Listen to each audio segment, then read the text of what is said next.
Let's talk UFOs. No, I'm not talking about unidentified flying objects. In the creative world, UFO is shorthand for unfinished object.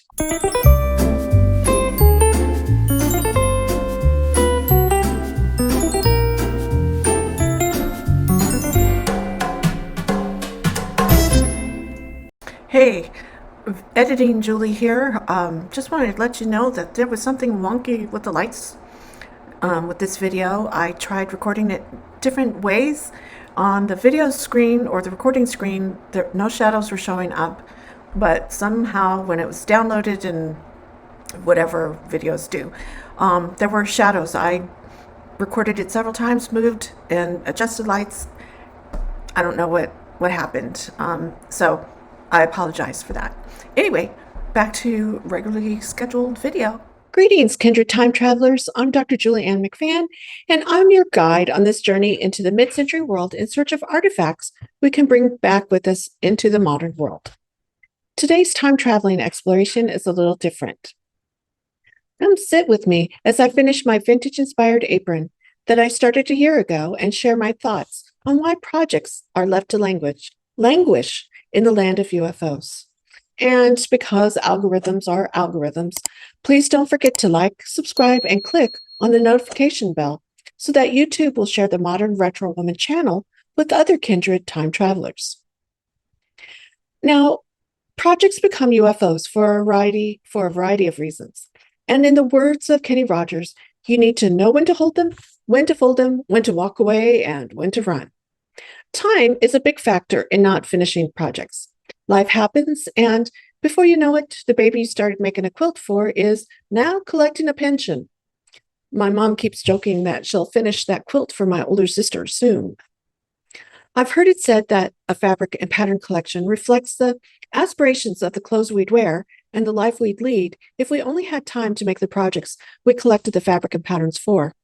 I know for me, some historian 100 years from now will presume that I am a wealthy woman living a fabulous life wearing vintage-inspired clothes made from silks and wools. They would never know that the fabrics were bought at closeout shops in the garment district for pennies on the dollar, and that life got in the way of creating all of those fabulous garments I hoped to create someday. Sometimes we feel so overwhelmed with life with a capital L that we don't have the physical or mental energy to create something new. We're just trying to keep our head above water. When the pandemic lockdowns began, we all thought we'd use the extra time to do all the things we never had time to do. But many of us discovered that the emotional trauma of the pandemic caused us to shut down too. When I retired from the university and started my second act of life a year ago, I had big plans for how I was going to spend all of my time. Big plans. Big plans. The mister kept trying to gently remind me that my big plans may not be in alignment with reality, but I just pish-poshed him. What my big plans didn't take into account was the fact that the skills I needed to achieve those big plans had become rusty or out-and-out atrophied during the time I was attending to other things. I thought I could just pick right up where I'd left off with my sewing from when I completed my custom clothing certificate from the fashion design program at the community college where my husband used to teach. But in the intervening 10 years, I had barely sewn at all because, well, life with a capital L. I first started sewing this apron a year ago when I was going to do an apron sew-along with the Modern Retro Woman community. The plan was to make a practice apron, a wearable muslin, if you will, and then create a tutorial. Everything was going quite well. Downloading the pattern from Etsy and taping the pattern tiles together was straightforward.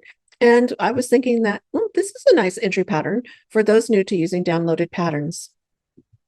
Since I'm not fond of store-bought bias binding because of the high polyester content, I thought I'll make a tutorial on how to make continuous bias binding. Except that I struggled to make it myself. I had forgotten how to make it, and it kept being wonky. And that's when the imposter syndrome head games began. My internal critic, who thought I needed to be perfect, started throwing every weapon at me about how dare I think I could lead the modern retro community on this apron sew-along when I couldn't even make bias tape. And what I discovered was that my sewing persistence muscle had also atrophied. I gave up and threw the apron in a bag and never spoke about the apron so long again. And truth be told, I felt guilty about letting the community down just because I couldn't figure out how to make the continuous binding. My personal theme for this year is to keep or complete the promises I've made to myself. So after much journaling about coming at the project from a different direction, sharing my journey instead of trying to be the sewing expert, I pulled the UFO out of the bag with the intention of learning how to make bias tape and work with it. I reminded myself over and over again that we don't demand perfection out of people learning a new skill for the very first time. So why was I expecting to be able to make the leap directly to expert when I was relearning this skill? Maybe the danger of having a PhD and being an expert in a particular field is that the mindset starts spreading into other areas of my life. Because I've been sewing for 50 years, I told myself that I'm an expert at it now. But that's not true. I'm not a novice by any means, but let's just say I'm a rusty and atrophied intermediate seamstress. There were several inflection points where I struggled to wrap my head around what needed to be done, or I needed to use my trusty seam ripper. But with the encouragement of the Modern Retro Woman patrons, I kept going instead of giving up. And after what seemed like forever, I finally sewed the button onto the neck strap, and it was finished. Is it perfect? Absolutely not. Am I pleased with it? Absolutely yes. And even though it fits, closely fits, and is comfortable, it also achieved my goal of knowing what changes to make to the pattern before cutting into the more expensive fabric. So my message to myself is to be gentle with myself in the same way that I would encourage and be gentle with someone else. Sewing is an amalgamation of many skills, including problem solving and developing my eye. After wearing jeans and knitted tops for the past few years, I'm embarking on a journey to create a vintage-inspired wardrobe from the inside out using drafted home patterns. I hope you'll join me on this journey using these artifacts from the mid-century in the modern world, and that you too will be gentle with yourself as you navigate that learning space. As always, thank you to my Patreon patrons who support my work. It is because of your faith in me that I kept working on this apron when I really wanted to give up again. Check out the description box for information on how you can become a patron and the other goodies I offer to women who want to be part of the modern retro woman community of time travelers. And please like and subscribe to the channel so that you can join me on this journey, whether you are making a wardrobe or not. Finally, in the comments section, please share details about any UFOs you are inspired to revisit, or a project you needed to let go of, either walked away or run from before it was completed.